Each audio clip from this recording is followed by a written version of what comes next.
So now we have a platform and we will have a talk on blockchain as a service. We will welcome Ms. Veronica Teres, who is the head of marketing at Gelorida, who are providing open source blockchain services to the world. Thank you.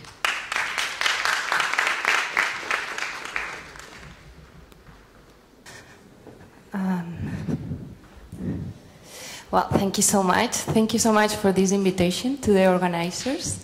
I'm very glad to be here and talk about blockchain as a service topic, which I'm very passionate about.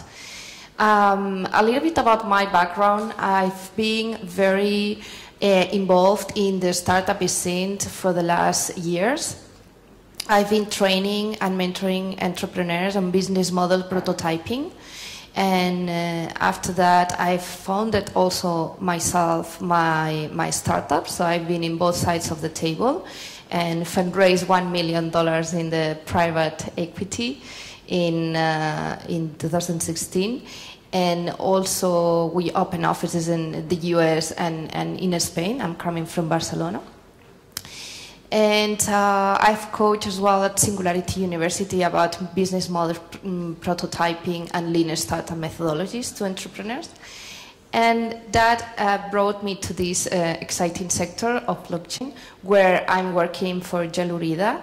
And Gelorida is the company incorporated by the core developers of the Ardor platform. And Ardor platform is a blockchain as a service model, and we help businesses to find out how their business models can match with the blockchain technology, and how can we help them to implement the technology and launch faster and quickly to the market. So I've been invited to talk about this topic, to this blockchain as a service topic, and I would like to ask you a couple of things. So first, I'm not an engineer. All my background is business, so I hope not to make big mistakes. If I do, please come back after the talk and teach me how to do it better, because I'm always learning. And second thing, this is the first time I'm going to present these ideas about the business, the blockchain as a service models, the existing ones. And this is the first time I'm going to compare these. There is not so much about it. So those are working ideas, and I would love to have feedback if you have it, to keep the conversation on after my talk. So first of all, I will start talking about the software as a service that we all know.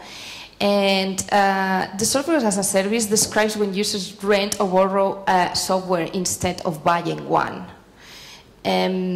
So the benefits are several. It saves costs. Instead of buying, I'm renting, so I'm paying lower.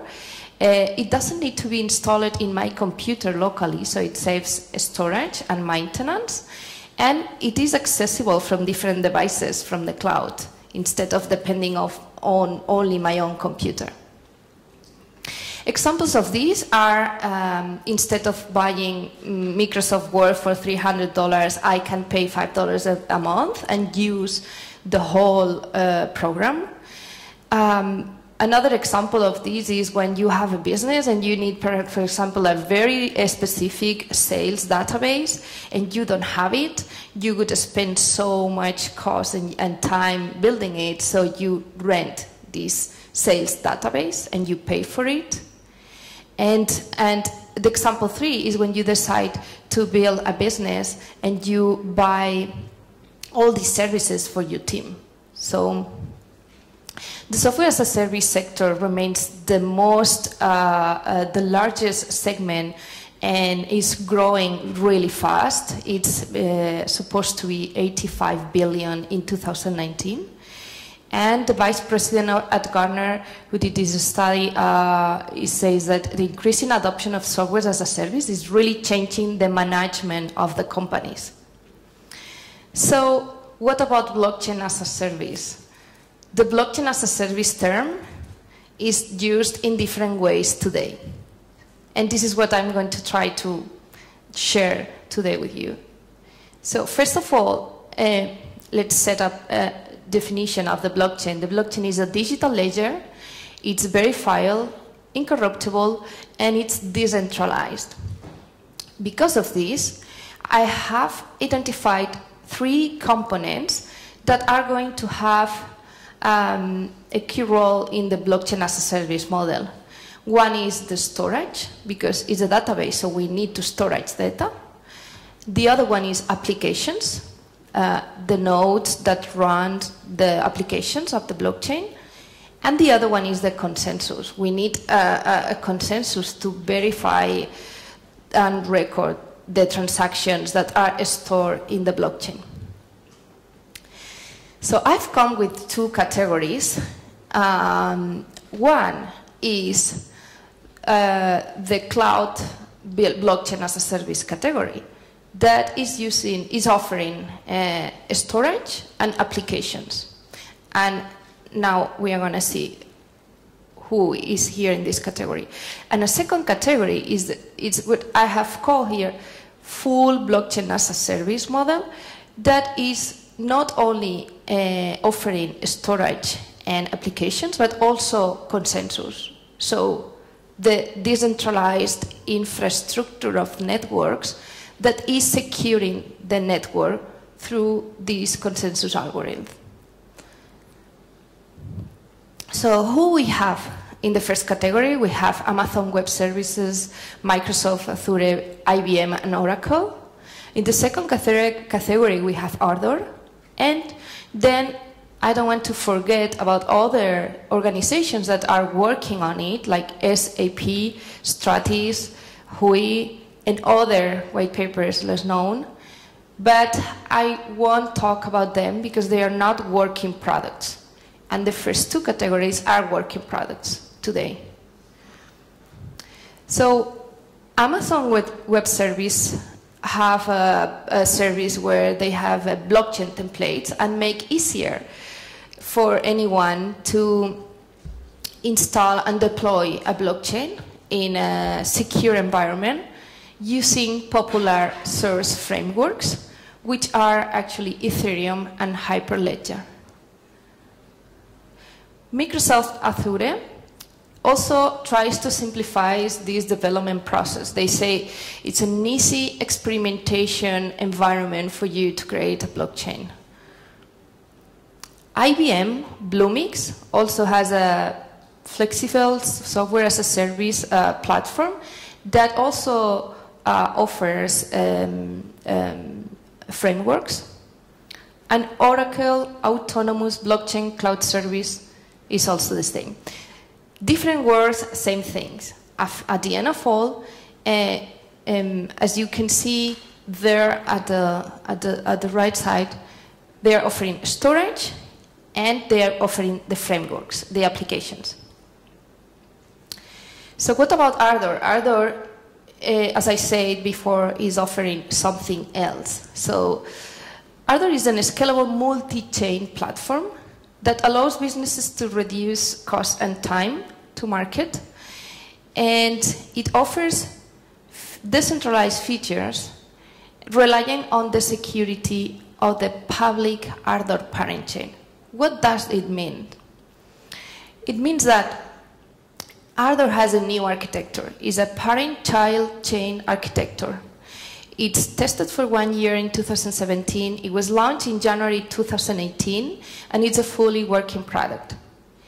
The Ardor parent chain, it's a public network that uses proof of stake consensus, and is supported by a 5-year-old community of the decentralized nodes, and it's maintained by the Gelurida core developers.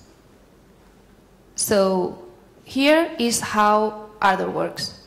We have the parent chain and the Ardor token, and then we have Ardor child chains, which are companies. We have company A, B, C. Every company has its token, and all the child chains are connected to the parent chain through what we call it bundlers. What is a bundler? Bundler is like a node. It's a node that get token companies when there is a transaction in the child chain, get the fee transactions in the tokens of the company, and pays to the parent chain with the Ardor tokens. Okay, so this is the union between the child chains and the parent chain. But the major consequence of this architecture is that companies don't need to build their decentralized nodes, and they can focus on their business and products. They don't have to know about all these consensus, nodes, and all these. They can be like truly decentralized businesses from the first minute. Why? Because the decentralized network, which is public and is in Ardor, it's already working. So this is like a summary of all the both categories. So both cloud blockchain as a services and full blockchain as a services offer storage and applications. Cloud blockchain as a services, Amazon, IBM, Microsoft, Oracle, they offer frameworks. And Ardor has its own framework because it has its own blockchain. But this characteristic of offering the decentralized infrastructure of nodes that secures the network, it's only offered by Ardor. And so I'm going to talk a little bit about the blockchain industry problems as well, and how they are related to the blockchain as a service models I just mentioned. So the first problem is the energy waste. I think we all have heard things like that. Bitcoin consumes at least 2.6 gigawatts of power, and this is almost equivalent to Ireland, and it's expected to grow more. So it's definitely not sustainable if we are looking for a mass market adoption, and the businesses that are going to launch mass market products, they are going to grow. This is how it looks at mining station of China or Sweden or Canada.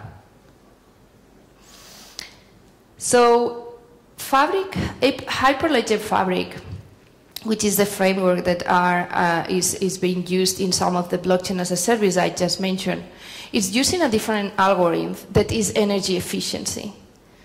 And Ardor is also using the proof of stake consensus that it depends only on the stake of the node, but it doesn't depend on hardware competition. So they are both energy efficiency compared to the other framework, Ethereum, which is also used on some blockchain as a service models. This is a map regarding the energy efficiency, and you can see that at our right we have the energy efficiency models, and Ardor is offering also the consensus infrastructure. The problem too is the blockchain bloat problem. So the increasing an exponential growth of the database in the blockchain, because everything has to be stored.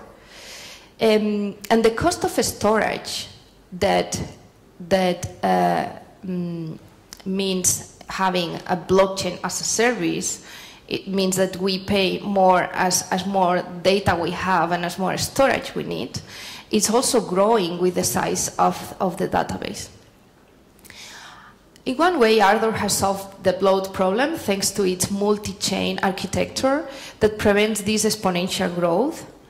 And I will be happy to talk more in deeply about later if anyone is interested, but otherwise I don't have time to finish. And Ethereum is also working on Plasma.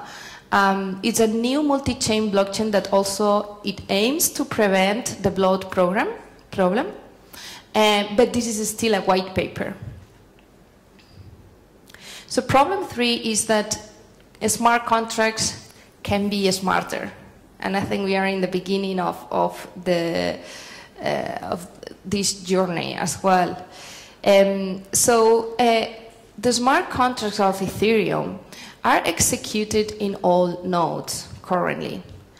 And imagine, for example, in the future, if we can create subnets, and we can have, for example, a subnet on hotels, another one about, could be a group of health insurance companies, etc. And what if I have to run my smart contracts from my hotel in all the network? It doesn't have sense. And the new Ardor lightweight contracts can be executed just in selected nodes, so can be executed only in subnets if this never happens. So it's a direction to have smarter contracts. The Ardor lightweight contracts just were released last month in testnet, and they are going to release in production very soon. And problem 4 is the new programming languages. Ethereum is using Solidity. Hyperledger is using Composer and an open API. Sorry, Solidity is completely a new language. Composer is a little bit more known. And Ardor is using Java language, which is a very common language for commercial applications. And companies can rely on the libraries and on many years of development of this language. So I've done a little bit of research of blockchain as a service real implementations, and as you can imagine, it's very early times as we are seeing all the time in presentations. But I found a very good example of IBM, and I found that at the end of all, these cloud blockchain as a service models are using are serving groups of companies like consortiums that are creating a private node. At the end of all, they are creating 3-5 nodes, and it remains to being a private blockchain. So it kills this decentralization concept. I don't say it's bad, because maybe they look for that, and actually this is a very interesting application, because it's like several companies that need to work together and need to share data and need to trust each other. So it really solves a problem. However, Ardor has proven to be useful for cases like companies that are looking for a truly decentralized network. For example, we have two interesting cases. One is Dominion, is a real estate company that is tokenizing the properties, and they really need to have their decentralized network. And the other one is Triffic, and it's a company that is using gamification to tokenize activities to people, and then give them rewards through discounts and things. So this is what I have observed until now. Cloud blockchain as a service are more being used by consortiums of companies in private networks, and models like Ardor, like this full blockchain as a service, they are serving to pure decentralized business. And this is all. As I said, this category is totally new. I'm really open to the discussion, to receive feedback from the audience or from anyone. Please contact me in this email if you have any suggestions. And if you want to know more about the Ardor platform, because you are a business and you are looking for a working technology, then we are happy to answer also your questions. Thank you so much.